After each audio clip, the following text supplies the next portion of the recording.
page. Today's video is going to be about vernacular in reading and writing, or those phrases of dialect that we use that are specific to the characters and where they come from. And we got started on this basically talking about we're from 3 different places. I'm from Illinois, Erin's from Kentucky, Amy's from Tennessee, and she's lived like a billion other southern places. So she always says things that we kind of look at her like, huh, you know. No, we all look at each other like that. It's not just Amy. And so we decided that that would make a good video because we say things differently, or at least it sounds different when we say them. And we know that sometimes that works into our writing as well. So that's what we're going to be discussing today. So, do you like reading books that are written in a really thick dialect or things? Because every now and then when I'm reading something, it just gets really old to have to like interpret the way they've spelled, the way people pronounce things. Like just throw in a word here or there, I'm okay. Yeah, that doesn't bother me as But much. the last time that I went back, and please don't hate me for this, but the last time I went back and reread Harry Potter, and I still enjoyed it, but Hagrid really started to get to me by the end because the way he talks is just so thick that you are basically like leaving out 500 of the letters in one sentence. You know, and you have to sort of interpret what he's saying, and I can handle a little bit, but that just it started to get to me. I don't know. Hagrid didn't bother me as much as some books. I guess probably because I just love the series so much. I loved him. He's one of my favorite characters. But I can definitely still enjoy it. I can definitely see what you're talking about. Yeah. Though. There's been some books where that I picked up and I can't get through it just because, like you said, it's so much and it's so thick throughout that it's just if it's done too much, it pulls me out of the story enough. It pops that bubble and I'm like, so. I think for me it depends on the author and how well they've done it and why they've done it. Liz Curtis Higgs wrote a series that takes place in Old Scotland. Yes. So there's a lot of words that are not words that we use. There are a lot of dialect indications, I guess, in the way that she writes how they're speaking. And that doesn't bother me. I don't even mind on those going, okay, I've got to look at the glossary on this. But I went into that series knowing that Yes.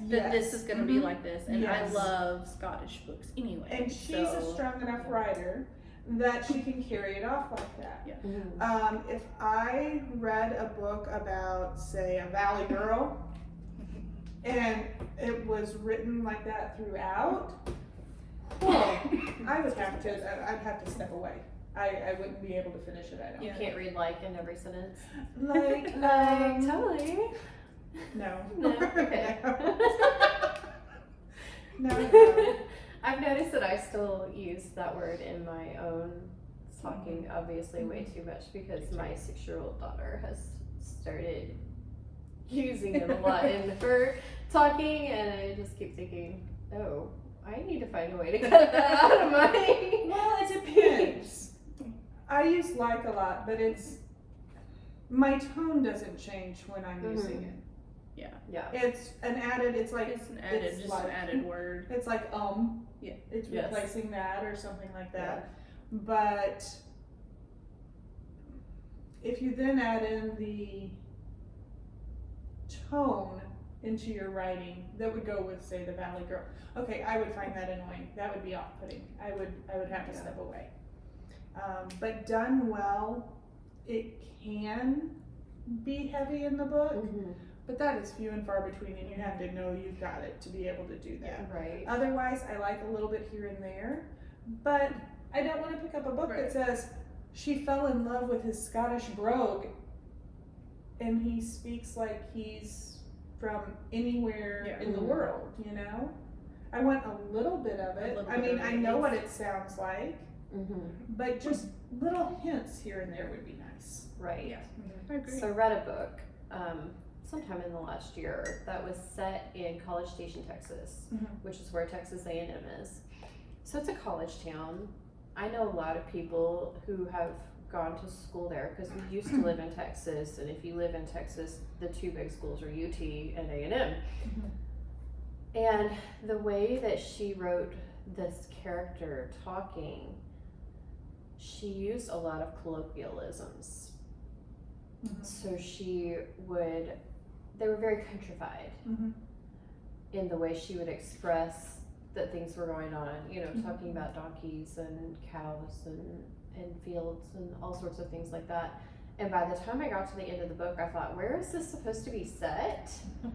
Because that's not the way most people talk in College Station, Texas, And so it just made it a little unbelievable for me and so I try to be very careful about not including a lot of my countrified expressions, my southern sayings, in my writing, because every now and then it's okay, but we don't use this all the time, I think it depends on the character as well, because I read one like that where it was one of the character quirks of this side character, and the main character made reference to it all the time, like, oh, what would my friend have said in this situation? What would, it was always some weird little colloquial phrase. Right. And I know in my books with Katie's dad, he uses more of them, because in that generation of Southern Illinoisans,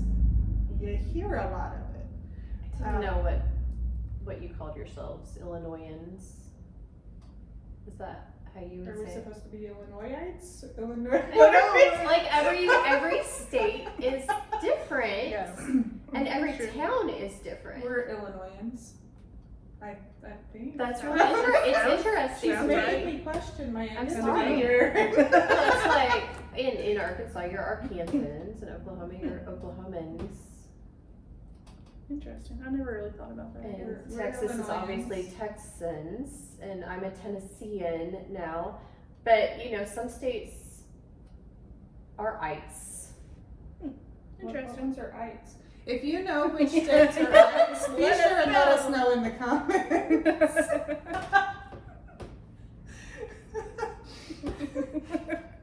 Okay, but I'm pretty sure I'm right.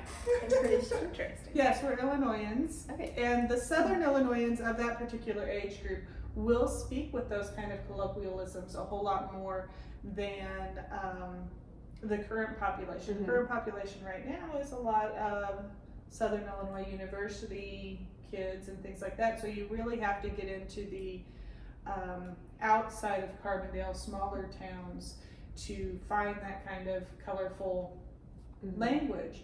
But I did include it because that's who he was. I mean, everything out of his mouth wasn't that, but I did include some of it, just because it gives you the flavor of Southern Illinois and Southern Illinoisans.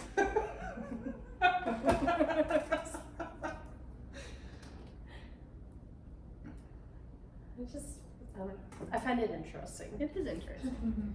I think it's also interesting when it comes to like words, that you may say, like around, where I am, everyone calls soda Coke. Like everything is Coke, But other places it's pop or so sometimes when I read that in books, I'm like, that's not what's called. You don't know what it is. Yes. But I think that's We interesting. moved from the Austin, Texas area up to the Tyler, Texas area. And they went from calling it salsa to calling it hot sauce. No, hot Same sauce thing. is I know. Hot sauce is I different, know. like I know. Yeah. exactly. Exactly. It's in a bottle. So somebody would ask me if I wanted hot sauce, and I'd be like, no, I don't want hot sauce on my chips, And they're like, no, like salsa, and I'm like, oh yeah, I want some of that, That's so That's weird. different. And yeah, It's different. it is different. I actually took a dialects class in college, and we would look at the way other people said things, like, you know, obviously in the South we use y'all. Mhm. But I actually lived in a little town between Nashville and Knoxville when I was in high school, and they did not say y'all, they said yuns. We've used yuns. See, And yuns is not spelled Y''UN. That's not how you spell it. It's spelled YOU''UN. Yuns. Yuns. Yuns. Yeah. Mhm, yeah. But it's pronounced yuns. That's So then I what's had to shorten everything. I had to like get myself away from saying y'all, which is what we said in Arkansas, and move to yuns while we lived there, and then we moved back to Arkansas, and then I had to redo my mind. I'm a mess. I'm a mess. She doesn't know where she's I don't from. know what I talk. I talk Southern mess. Well, and we're talking all United States, different dialects in America, things like that.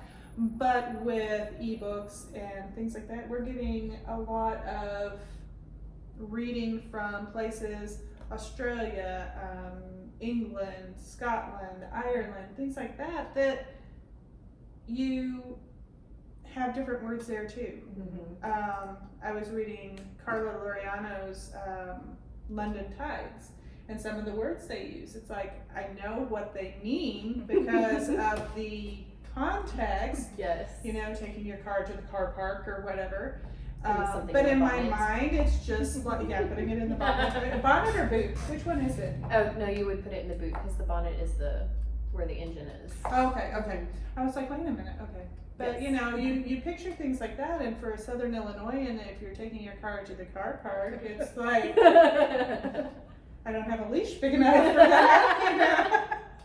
So you get a bunch of these different words, and my husband makes fun of me because I will come away from something and I'm like, that's just rubbish. He's like, where do we live that you're using rubbish?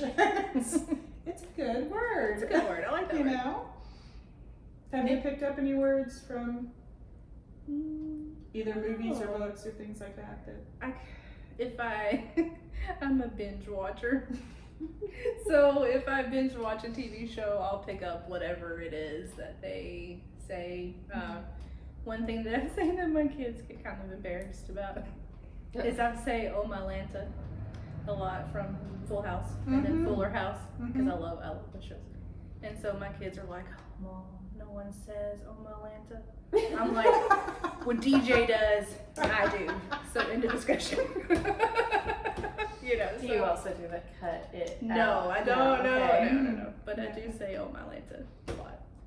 Well, we were talking about the overdone, not even phrases, but putting in the accents and things like that into the books for the characters and overdoing it. And we can all probably come up with a movie that we've watched or something like that, and it's the equivalent of overdoing it in the book. It's when you watch those movies and you're going, I don't know where they're from. Yeah. I don't want to go there. Well, it's like You know? when they just accentuate it. So like Sweet Home Alabama, they definitely accentuate the accents and the stereotypes. You know, I still love that movie. But it still sounds. but it's still true like you to could it. imagine it. You know, Mhm. finding a little teeny tiny town in Alabama. And let me tell you, when my sister's family lives in Alabama, there are times that they talk like that. Or the TV show Heart of Dixie. Have you guys seen that? Where she's a doctor. She goes to a small town in Alabama to be a doctor. Oh my gosh. It's good. We I were love watching it. a movie called Knives Out the other day. Have either of you watched it? Uh-uh. And I think it's Daniel Craig that plays the detective in it. And he has this really odd Southern, I think it's supposed to be Southern accent. But I sat there listening going, Where are you from?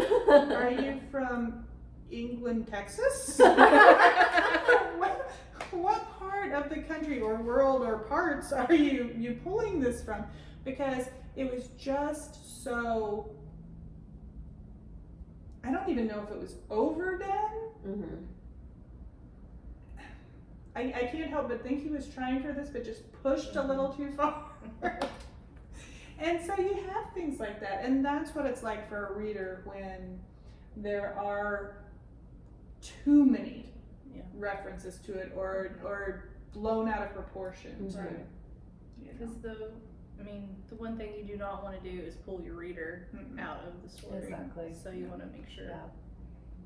Because everything is already competing for their time. So Yeah. don't want to pop that bubble. So if you have read any great examples of authors using dialect in their writing, put it in the comments for us. We'd love to hear from you.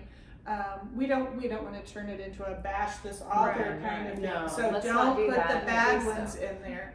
But if you felt somebody did really well with it, drop us a comment and let us know about it. And be sure and click subscribe. And we will see you next time. Bye. Bye.